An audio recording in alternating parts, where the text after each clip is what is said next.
ये मसला सिर्फ मस्जिद का ही नहीं है, सिर्फ मंदिर का ही नहीं है, ये देश के कॉन्स्टिट्यूशन को तबाह करने वाले लोग हैं। बीजेपी हो या आरएसएस हो, वो पूरी हिंदू कम्युनिटी को रिप्रेजेंट नहीं करती है। सर, इसमें बीजेपी को क्यों घसीट रहे? बीजेपी का तो कोई मसला ही नहीं है, हिंदू पक्ष का दावा है। इसको तबाह कर रहे हैं, इलेक्शन कमीशन को तबाह कर रहे हैं, डेमोक्रेसी को तबाह कर रहे हैं, पार्लियामेंट को तबाह कर रहे हैं, सुप्रीम कोर्ट को तबाह कर रहे हैं। अगर बाबरी मस्जिद जैसे ही फैसला आ गया तब क्या होगा फिर? हम ये मान लें कि हमारे देश में कानून की हुक्मरानी नहीं है, हमारे बहुत से हिंदू कम्युनिटी के लोग से ताल्लुकात हैं, वो भी परेशान है।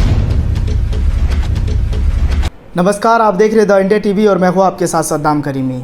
देश भर में हिंदू मुस्लिम के ज़्यादातर मुद्दे उछाले जा रहे हैं, चाहे वो ज्ञानवापी के मामले को लेकर हो, कुतुब मीनार, अब अजमेर शरीफ दरगाह को लेकर हिंदू पक्ष का दावा है कि वहाँ पर शिवलिंग है।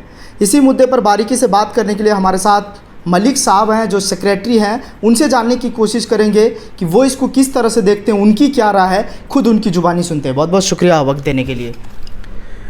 हमारे देश भारत में इन दिनों एक बाढ़ आई हुई है, जैसे आसाम में बाढ़ आई है, फ्लड आया हुआ है।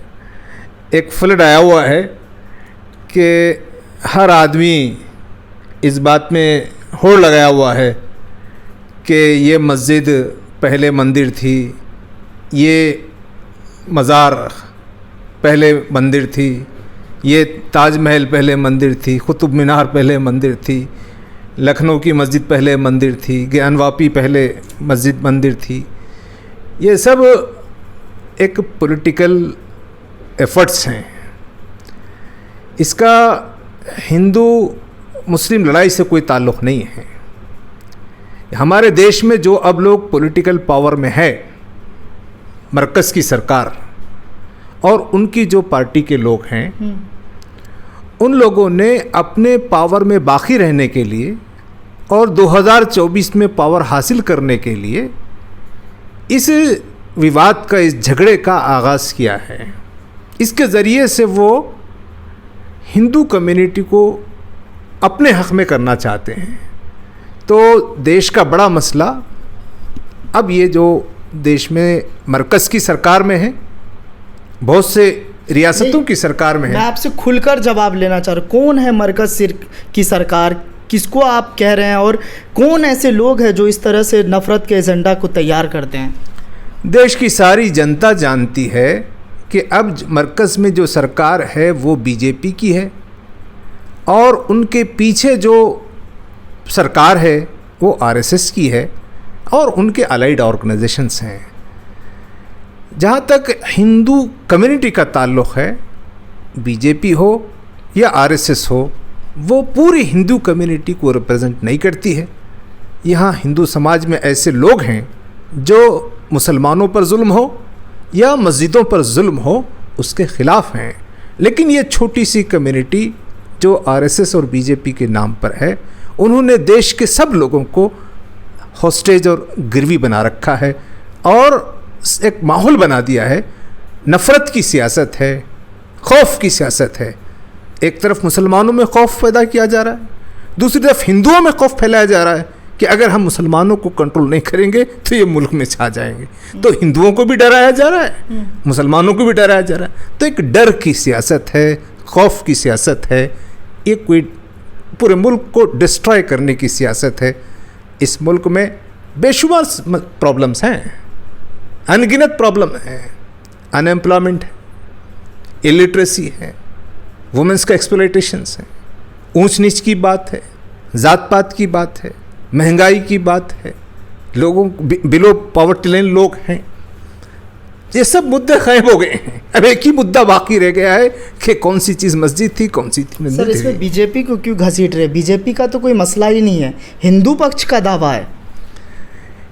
ये हिंदू पक्ष का दावा नहीं है, ये वो लोग हैं जिनको ये लोग सपोर्ट कर रहे हैं और उनको आगे बढ़ा रहे हैं। हमारे बहुत से हिंदू कम्युनिटी के लोग से ताल्लुकात हैं, वो भी परेशान हैं। तो देश अब फिलवक्त परेशानी का शिकार है, देश के लोग परेशानी का शिकार है। वो जो पॉलिटिकल पावर में है, अपने पावर को बाकी रखने और आइंदा 2024 में उसको दोबारा हथियाने के लिए डेमोक्रेटिक इंस्टीट्यूशंस को तबाह कर रहे हैं, इलेक्शन कमीशन को तबाह कर रहे हैं, डेमोक्रेसी को तबाह कर रहे हैं, पार्लियामेंट को तबाह कर रहे हैं, सुप्रीम कोर्ट को तबाह कर रहे हैं, एनफोर्समेंट डायरेक्टर को तबाह कर रहे हैं, मीडिया को उन्होंने अपना गुलाम बना रखा है। गर्ज ये कि अपने जो उनके दिल में है, जो अनकॉन्स्टिट्यूशनल जो उनके अज़ाइम हैं, उनके ख़यालात हैं, वो कॉन्स्टिट्यूशन को, कॉन्स्टिट्यूशनल वैल्यूज़ को और मुल्क के अवाम की भलाई को लगकर आगे नहीं बढ़ रहे हैं। वो कॉन्स्टिट्यूशन को भी तबाह करना चाह रहे हैं और तमाम डेमोक्रेटिक इंस्टीट्यूशंस को भी तबाह करना चाह रहे हैं। ये मसला सिर्फ मस्जिद का ही नहीं है, सिर्फ मंदिर का ही नहीं है, ये देश के कॉन्स्टिट्यूशन को तबाह करने वाले लोग हैं। आपको क्या लग रहा है, जो ज्ञानवापी मस्जिद को लेकर जो मामला चल रहा है, वहाँ पे कहा जा रहा है कि कथित शिवलिंग है, दूसरे पक्ष के लोग यानी मुस्लिम पक्ष के लोग कह रहे हैं कि वो फव्वारा है। आपकी प्रतिक्रिया क्या होगा, आपका जवाब?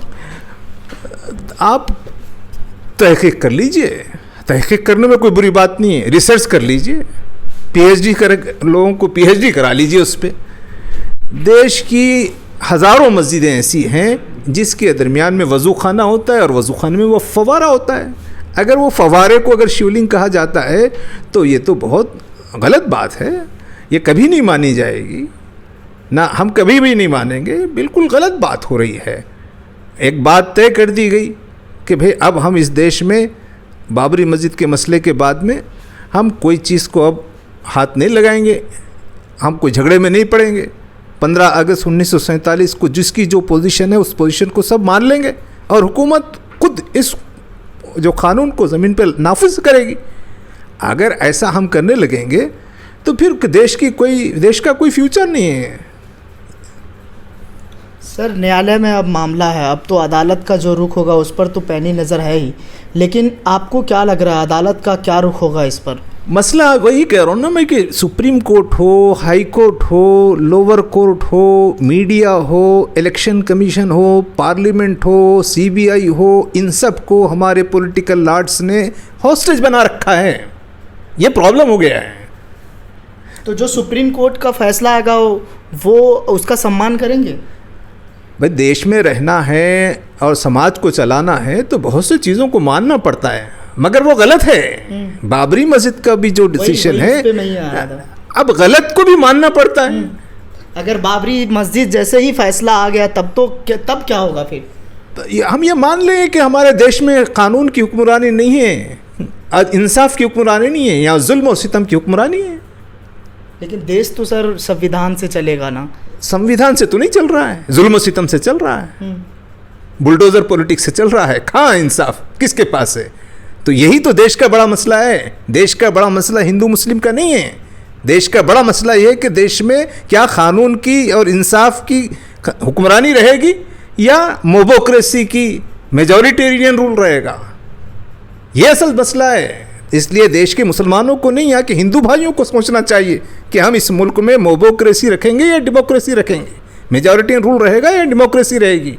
असल मसला संकट तो देश के सामने ये है ना सर। पेट्रोल और डीजल के दाम तो कम हुए ना?